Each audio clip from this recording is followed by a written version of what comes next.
मेरा नाम है जैस्मिन। जॉन और मेरी शादी हुए 3 बरस हो चुके हैं। हम लोगों ने अपने घर का सारा कीमती सामान कौड़ियों के भाव बेच दिया है। ठीक हमारे पीछे जो खूबसूरत घर है वह कुछ घंटों पहले हमारा हुआ करता था, लेकिन अब सब बिक चुका है।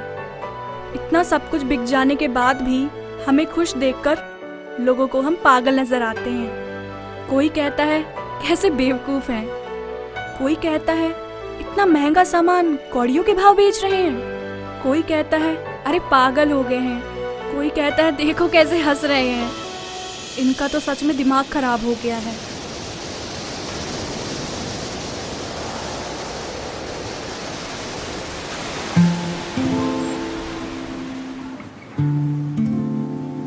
मैं सोच रहा था हम दोनों अच्छा कमाते हैं, क्यों ना अपने भविष्य के लिए एक घर खरीद लें। बस 15 लाख डाउन पेमेंट और बाकी का पैसा हाउसिंग लोन से मिल जाएगा। देखो इस ऐड को। वाह क्या अच्छी बात है। 58 लाख में इससे बेहतर घर मिल ही नहीं सकता। 45,000 की किश्त हम दोनों आसानी से दे सकते हैं। मेरी मानो तो जल्दी से कॉल लगाओ। कभी कभी मैं सोचता हूँ इसकी ज़रूरत नहीं है। माँ पिताजी का घर बहुत बड़ा है, क्या करेंगे 2-2 घरों का जैस्मिन। करना क्या है, किराए पे डालेंगे।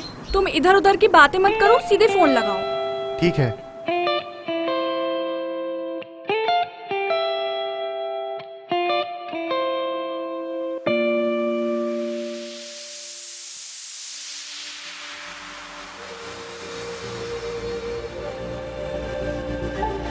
देखते ही देखते हम दोनों एक नए घर के मालिक बन गए। लेकिन घर होना ही सब कुछ नहीं होता।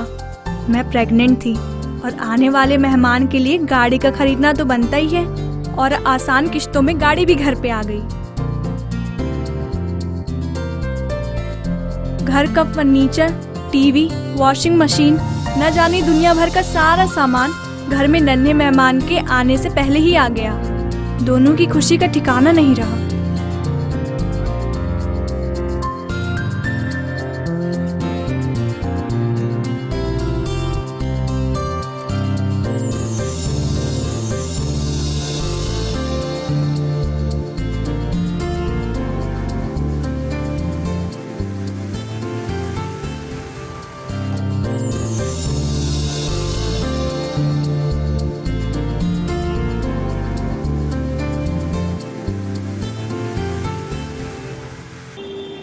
लेकिन जॉन के जिगरी दोस्त जॉर्ज ने हम दोनों को चेतावनी देने की कोशिश की। गुड मॉर्निंग भाभी जी। Good morning. अरे जॉन, एक ही महीने में इतना सब कुछ खरीद लिया, कोई लॉटरी निकली है क्या? बैठो तो सही जॉर्ज। लॉटरी नहीं, किश्तों का चमत्कार है ये। मैं कुछ समझा नहीं। अरे 3 महीने पहले क्रेडिट कार्ड कंपनी वालों का फोन आया था। उन्होंने बिना फीस लिए हमें प्लेटिनम क्रेडिट कार्ड मुहैया कराया और 3 लाख की लिमिट रख दी। लेकिन ये 3 लाख तो बहुत महंगा कर्जा है दोस्त। 36% ब्याज, कोई मजाक है क्या? अरे नहीं, थोड़ा थोड़ा करके 3 साल में सारा कर्जा उतर जाएगा और घर की चीजें भी बैठे बिठाए बन गई। मेरी एक बात याद रखो तुम लोग, अगर तुम्हारा कर्जा 30% कुल आमदनी से ऊपर गया तो सोच लो। क्या सोच लो? तुम खत्म हो जाओगे। मतलब यह है कि अगर तुम्हारी आमदनी 100 रुपए है तो हर हालत में तुम्हारा कर्जा 30 रुपए से ज्यादा नहीं होना चाहिए। सब बकवास है ये। बकवास नहीं, अर्थशास्त्र का नियम है ये। मैं तुमको बता रहा हूँ, बाद में मत कहना मैंने बताया नहीं। अरे जाओ यार, क्यों डरा रहे हो? डरा नहीं रहा, सत्य से तुम्हारा सामना कराने की कोशिश कर रहा हूँ। बाइबल में भी ऐसे ही लिखा है। धनी दरिद्रों पर शासन करते हैं, उधार लेने वाला देने वालों का दास होता है। नीति वचन 22:7। यदि तुम में से कोई बुर्ज बनाना चाहे तो क्या वो पहले बैठकर उसके मूल्य का ये देखने के लिए कि उसे पूरा करने के लिए उसके पास काफी कुछ है या नहीं हिसाब किताब नहीं लगाएगा? लूका 14:28। तुम्हारा यह बाइबल का पागलपन तुम्हें ही मुबारक। मुझे माफ करो दोस्त। और तुम एक बात भूल रहे हो, हम इस दुनिया में रहते हैं, स्वर्ग में नहीं।